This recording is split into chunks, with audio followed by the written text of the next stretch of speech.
Hello dear student, this is lecture number 5 and in this lecture I am going to discuss with you the use of standards in design. This is the topic of unit 1 as per the syllabus of GGS IPU, and after going through this course and this presentation, the student will be able to describe the types and use of standards in design. Even they would be able to understand how to use the standard in design while considering or conceiving a machine element or a particular machine. So let's understand what is standardization and how it will be helpful in designing a component or a machine. Standardization is defined as a obligatory norms to which various characteristics of a product should conform. Means it is a norms, actually this is documented or forms, norms, rules that are framed under certain conditions by the previous experiences, and that should actually your product conform so that the objective of standardizations could be achieved. The characteristics include materials, dimensions and shape of the component, method of testing and method of marking, packing and storing of the product. Means from starting to end of product, means a whole life cycle of the product can be, I think, directed with the help of a standardization process. Means with the help of previous experiences there are certain rules and norms has been framed, and that can be used to select the materials, to select the dimensions, to select the shape of the component, to test its safety, to test its reliability, method of marking, method of its packing, even for storing what should be the norms that can be, I think, taken from the standardization or a standard process. So in this way standardization can be defined. Standardization serves as a common language for defining the quality and establishing safety criteria for product. It is very common, I think, and if you are following some standard practice, then obviously you are increasing the quality and you are establishing some safety criteria of product, and this also makes you or your product acceptable at a global level. There are some example of standards like ASTM, API, ISO, that can be the particular standards for the to define something. Like very popular ASTM, American Society of Testing and Material, has more than 12,000 standards, and they cover almost everything. Or they claim that they have standards for from the toys to aircraft. Means if you are making a toy, then what should be the standard that can also taken from the ASTM codes or ASTM standards, and if you are designing an aircraft, then obviously ASTM also providing a standard for that. So in that way you can understand how the standards works and how standards direct you to think about the every aspects of the product. Means from manufacturing to safety to store and to, I think, whole life cycle of a product can be inspired or can be I think directed through ASTM codes.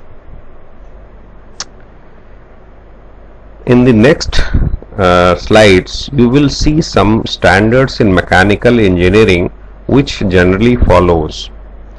In first standard, I think standards for the materials, their chemical compositions, mechanical properties, and heat treatment. These are the I think basic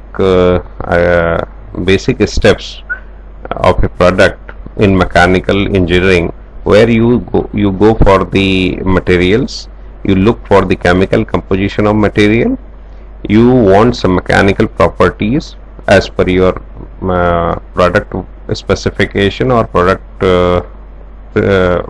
products working, and heat treatment. So you don't have to I think you don't have to be confused for thinking about it. Just there are some standards already available.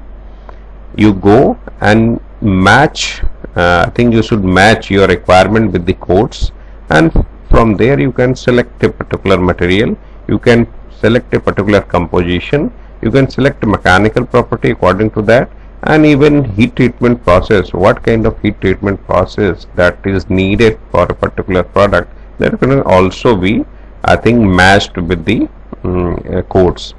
For example, Indian standard IS 210, this is the nomenclature of codes like IS 210. IS 210 specifies 7 grades of grey cast iron.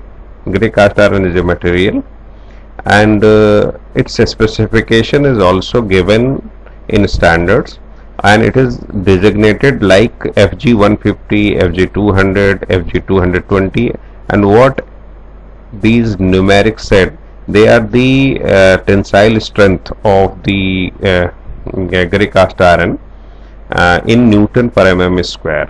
In that way you can easily understand what would be the strength of grey cast iron and what is your requirement, that can be matched, and you can select very easily from the this code IS 210 for particular application. Similarly, IS 1570 part 4 specifies chemical composition of various grades of alloy steel. Sometimes you need some extra properties, some extra requirement of a product, then maybe you are going to select alloy steel. So what kind of alloy steel, what should be the chemical composition, that can also be selected from that particular codes. Means code will help you to think or to select material or from for your product. Second standard which is generally used in mechanical engineering design is standards for the shape and dimensions of commonly used machine element.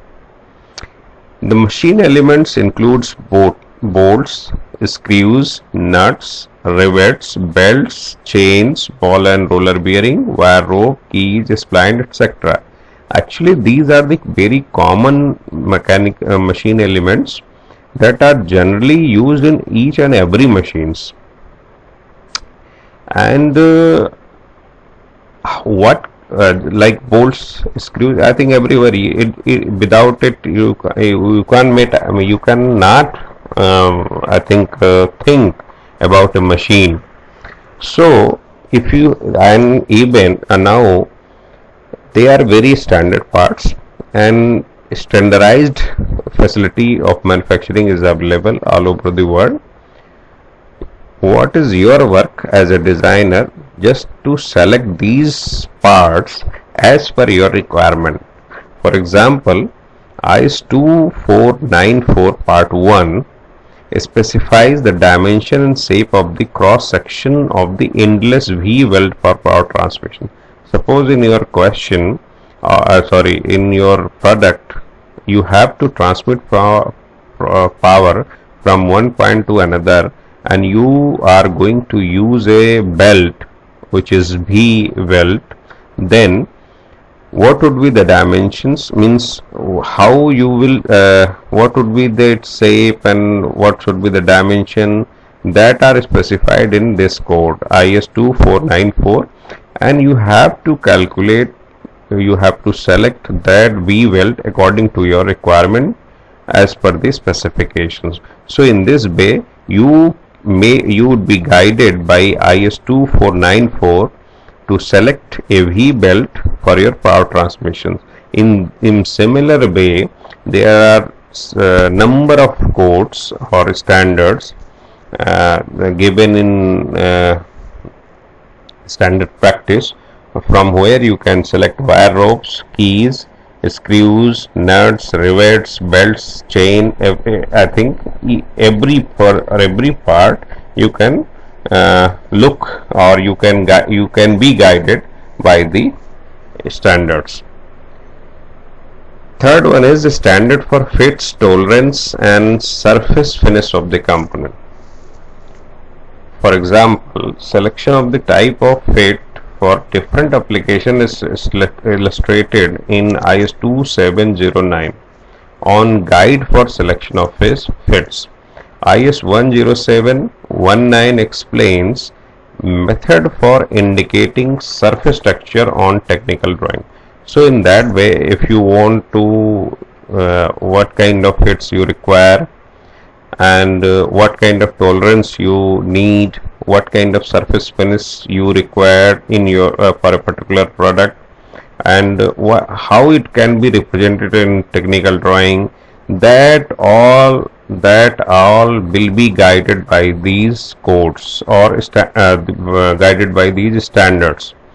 Means how you have to, means this is how to do instructions, and in this way it is very easy and common method that can be used to specify the things.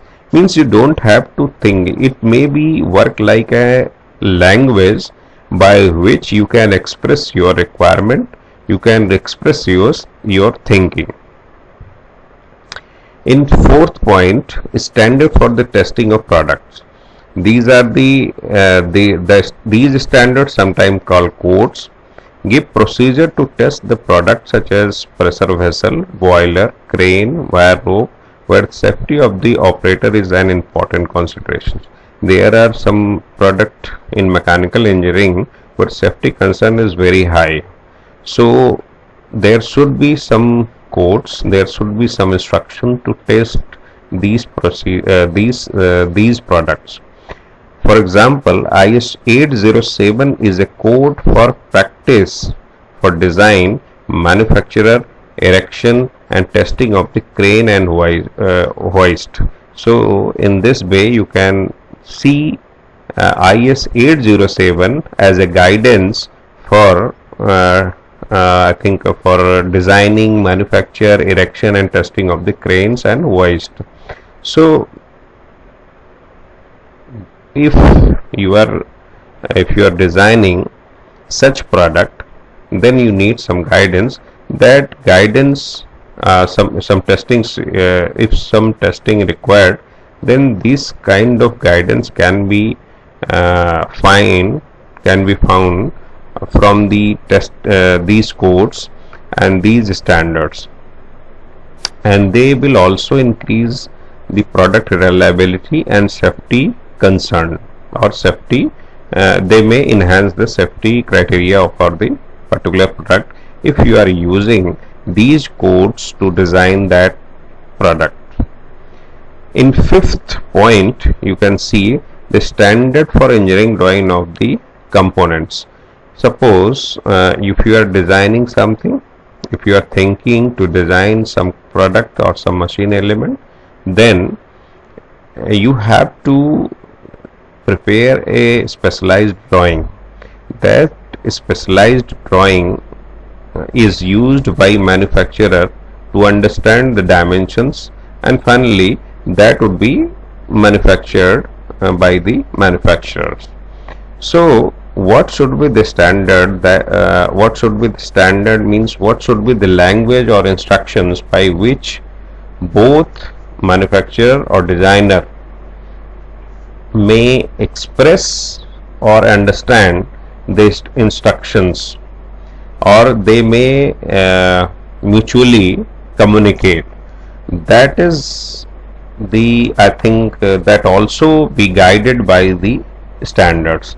SP46 is special publications prepared by Bureau of Indian Standards on engineering drawing practices for schools and colleges, which covers all standard related to engineering drawings. Means if you are making a component, or you are going to design a particular product, a particular machine element, then you need to prepare its engineering drawing, and that can be guided by certain rules or certain set of instructions that may be found by standards, that may be found by standards like SP46. So in that way you can see there are certain practices which is going on in mechanical engineering in particular area, where you can find some guidance through standards, and in that way you can reduce your effort, you can reduce your time to design something. Means if they I think I have already discussed with you about the machine and design of machine or machine elements, procedure of designing a machine or machine element, where a machine may be the combination of different types of components. That different types of component may be bearings, belts, screws, nut, rivets, and they are standard parts, and you don't need to redesign these parts. Especially simply you have to select it from the manufacturer catalog according to your requirement, so you don't need to redesign it. So in that way, if you are making a machine, a lots of time and efforts may be saved or may be reduced. So in that way I think you'd be able to think, or you'd be able to use the standards and codes for your designing purpose. Generally in standardization there are two words are very famous. First one is standard. Standard is defined as a set of specifications for parts, material, or processes, whereas code is defined as a set of specification for analysis, design, manufacture, testing, and erection of the product. The objective of standard is to reduce the variety and limit the number of items to a reasonable level. Means if you are using a standard, then you may be able to reduce the variety and even number of items or number of components to a very reasonable level. In that way you can I think you can reduce your cost, you can be able to reduce your time to design it, while the purpose of code is to achieve the specified level of safety. So the purpose of code is to achieve the specified level of safety. If your product is subjected to a very I think under area where safety concern is very high, then you need to follow some codes. I think that is mandatory, so that safety label can be enhanced. There are three types of standards used in design office. They are as follows. Company standard. First one is company standards. They are used in a particular company or a group of system concern. There are lots of companies where they produce a very I think unique product, and their designing or their specification are specified by company itself, and company used to some standard, it's some own standard to define it, to manufacture it. So and even it company apply these norms on their sister concerns too. so that they can maintain the standard of their product, or they can maintain the quality of their product. Second one is national standard. There are IS, Bureau of Indian Standard, DIN, which is used in German, it is German standard, AISI or SAE, Society of Automobile Engineering, it is in USA, BS, British standard, it is used in UK. Actually this is national standards, and they are used at national levels, means they are defined by the national bodies. Means if you are manufacturing a component, then you need to understand, you need to define, or you need to follow the codes of standards, which actually if you are manufacturing a product for national label, then at least you need to make your product according to the national standards or national standards instructions, so that it can be interchangeable within the national boundaries, and a uniformity could be maintained. Last one is a international standards, and these are prepared by the international standard organizations. I think everyone very well aware about it. Today's era is, I think, era of globalization.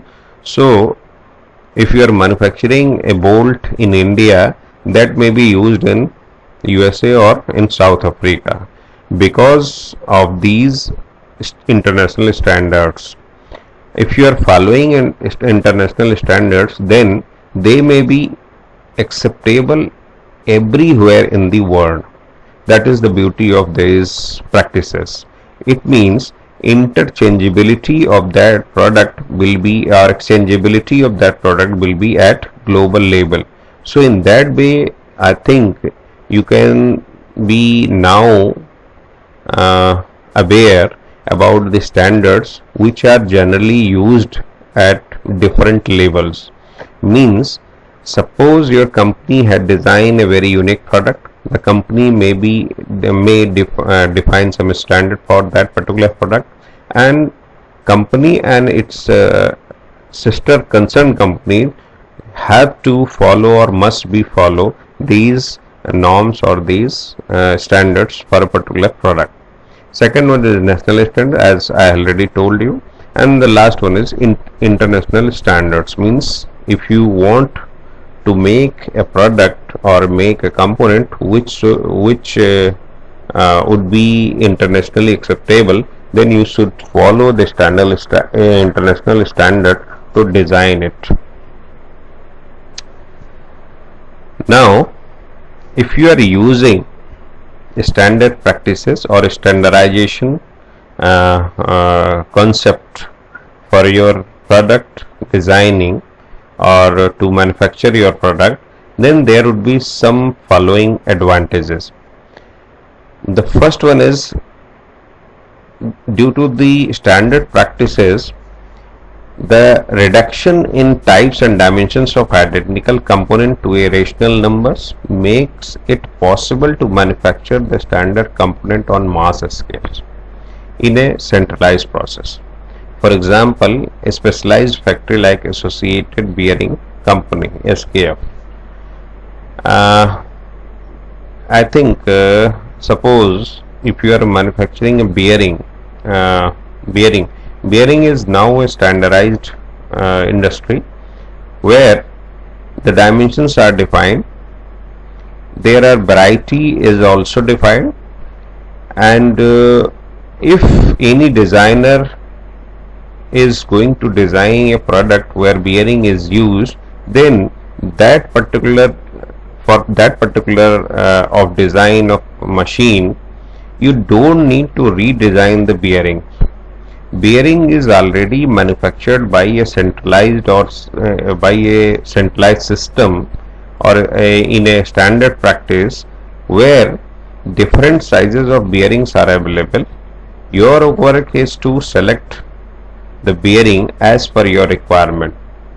That is the I think outcome of the standardizations, where standard products are manufactured by specialized industry at mass scale, and in that way the cost of product or cost of standard parts are also at very low level, or it can be reduced.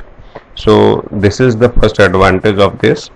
Second one, availability of standard components like bearings, seals, knobs, wheels, roller chain, belts, hydraulic cylinders, and valves has considerably reduced the manufacturing facility required by individual organizations. Let's suppose, for an example, you are going to manufacture a motorcycle or a fan. For a particular product like fan or motorcycles, there may be a lots of component. There may be some screw you need. There would be some bearing you need. So these are the standard parts, and they are available in market. So for a particular individual manufacturer, suppose you are a manufacturer of a fan, so you don't need to establish a factory or manufacturing facility to design or manufacture a screw or bearing. You have to simply I think buy it from the market, where specialized industry for screw and bearings are manufacturing different sizes of bearings. You as a manufacturer of fan or a manufacturer of motorbike, you have to select bearing or screws or tires or anything as per your requirement. Standard parts are easily replaced. One another very important advantage of standardization is that if your parts are standards, then after worn out, after damage, they can be easily replaceable, means interchangeability is possible. So it is also it can also reduce your cost. So this is the very important advantage of standardization practices. The standards of specification and testing procedures for machine elements improve their quality and reliability. As previously explained and we have discussed, if you are using standards of specification and testing procedures, obviously your quality and reliability will be enhanced. Now you can take an example. Standards component like SKF bearings, Dunlop belts and diamond chains have long standing reputations for their reliability in engineering industry. Means they are very reliable, and you can I think buy bearings, belts as per your requirement without compromising the quality or reliability of the products. They are very specialized now, and they have long variety of products in different labels. Your work is simply to select or to match your requirement.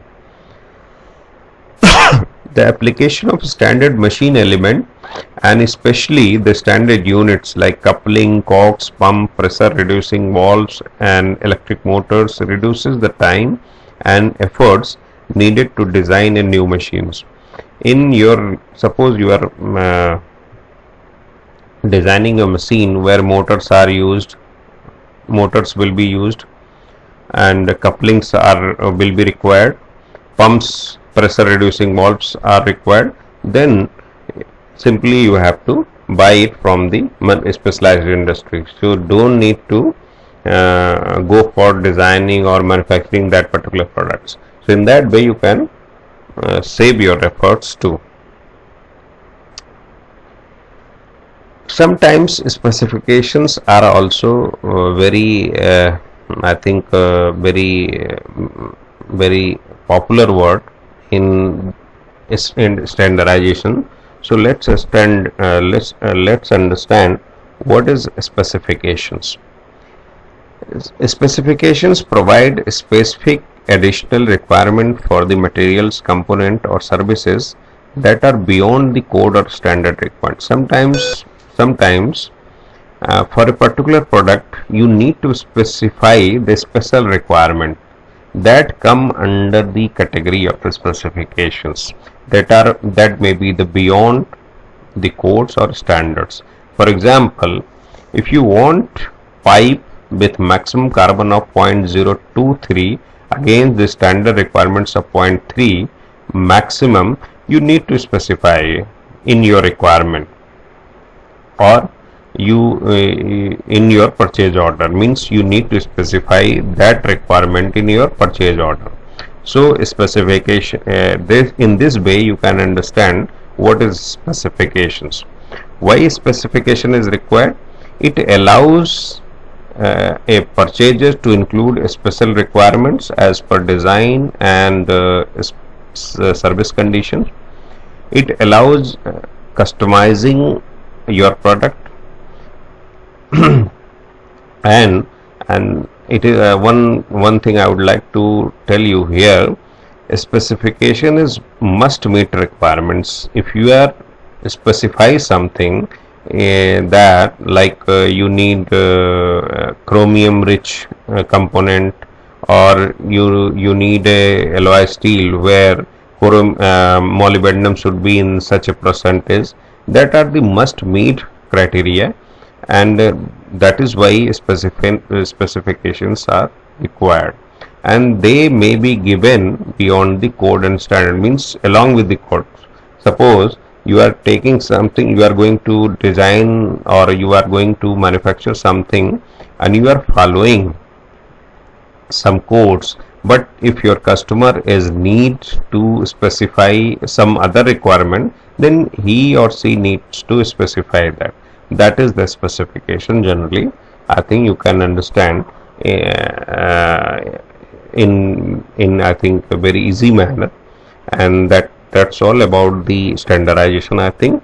And I hope you'll be able to understand the types of standardization, what is standardization, and if you are using standard practices, then what would be the advantages.